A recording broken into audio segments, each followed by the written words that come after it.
So the kids are back from winter break and it feels like the beginning of the school year all over again. You spent so many weeks and months tirelessly getting them to a place where you can get through a lesson just to have it sidetracked by a 2-week break. Does this sound like you? Want to make sure that you get the kiddos back on track? Let's talk about it. In this video, I will talk about ways to manage a preschool classroom after winter break so that you can continue to deliver your wonderfully creative lessons. First, I'll talk about things to consider before you go back, and then I'll discuss some ways to manage the classroom. Be sure to stay to the end where I share a tip that does not directly involve children or the classroom. Hi, my name is Miss Celeste, your co-teacher and former classroom teacher, and I help new preschool teachers develop efficient systems and processes for effective classroom management. If you're looking for a place for new preschool teachers to share your wins, lessons learned, while also getting some tips and tricks about classroom management, go ahead and join my Facebook group. The link is in the description. Now, let's get into it. When you come back from winter break, you're basically trying to reacquaint your children back into classroom life and the way things ran before they went away on break. So the objective for the first week or so is basically trying to get them back into the flow of classroom life, and whatever that looked like at its best before the end of the previous year. It's a great rule of thumb to ease them back, so there's no go rush to the beginning of the new year, but it's just slipping them and yourself back into a routine. Because you must think and consider that their sleep routine was probably thrown off during break, not to mention that they probably weren't doing things that involved them sitting for long periods of time, as well as they may not have been doing many academic activities. So for those reasons, among others, easing them back that first week is super beneficial. Another thing to consider is holding off introducing new concepts. Because if you think back to December, were they really paying attention to you as you were teaching? Were they really able to grasp the concepts? And if the answer is no, because of all the excitement that December held, then you're gonna wanna repeat those same concepts, but perhaps under a new theme, especially if you feel they didn't land before break. So this way you can ensure that now that the fervor of Christmas and break are over, that they can now focus a little more. So as far as your lesson plans are concerned, make them a little more relaxed, at least for that first week. This way you can concentrate on those routines, procedures, and expectations that they will need to review. So just like you did at the beginning of the year, where you didn't jump right into teaching, you should do the same at this point as well. So how do you get the children back on track after a long break? One way to manage a preschool classroom after winter break is to start with routines and procedures. These pillars of your classroom management plan need to be revisited often throughout the year, after the beginning of the school year, but there is no other time that is more necessary than after winter break.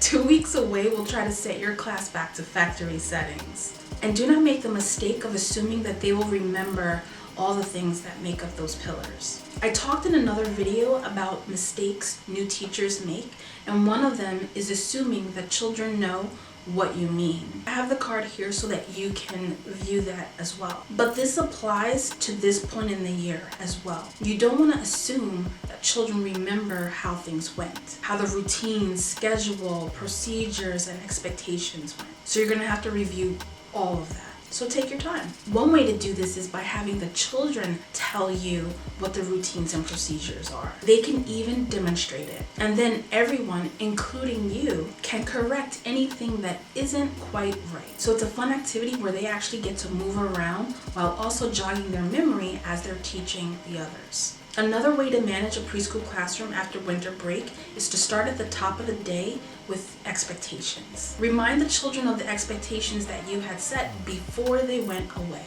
Not every child will need the reminders, but in general, the class will. And once you get into that first circle time, you're going to remind them about what to expect, along with talking about their break if they want to share.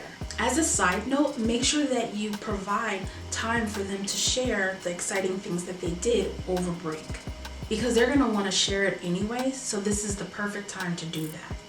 And not while you're in the middle of a lesson and they raise their hand to answer a question, but their answer turns out to be a detail about their winter break.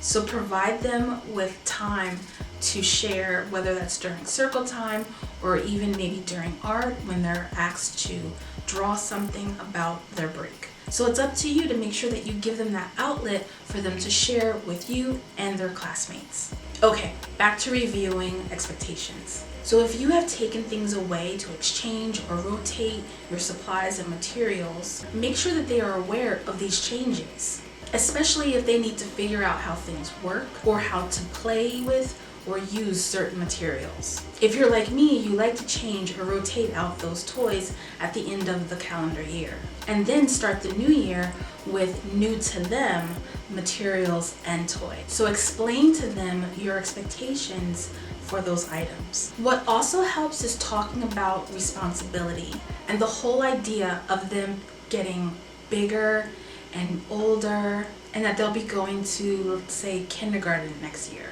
That really resonated with my students. The next way to manage a preschool classroom after winter break is to add extra time to your transitions until things are back to normal. So something that took 5 minutes to do, for instance, cleanup time, you may want to add a few more minutes for them to do that.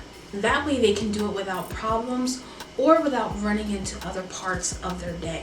So make sure you have enough time for transitions. I talk about preschool classroom transitions in 2 other videos. I'll place the cards up here and you can take a look at them after this video.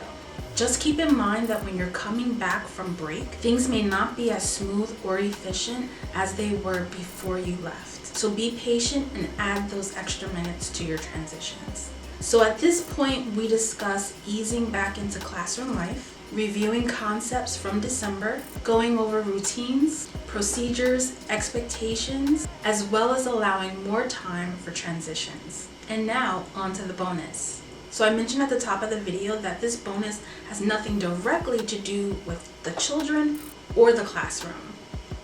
What is it? It's working on your mindset, because that matters a lot more than you think. So when you're thinking about what you want or what you are expecting in the new year, make sure that you're looking at that as a reflection and of growth. So you're reflecting on what worked, what didn't work, and you're also thinking about doing more of what did work and doing things that could make a better experience for the children and for you. Try writing down the things that you want to see for the rest of the school year that could make your first year a success in your eyes. There is power in writing things down, and research shows that there are many benefits to writing things down, and among them is being more focused and clearer with your actions. And not to sound all woo-woo, but I read a quote that said your thoughts become things. So if you're thinking thoughts like, I wonder what those kids are gonna be like when they come back, or how long is it gonna take for them to get back on track?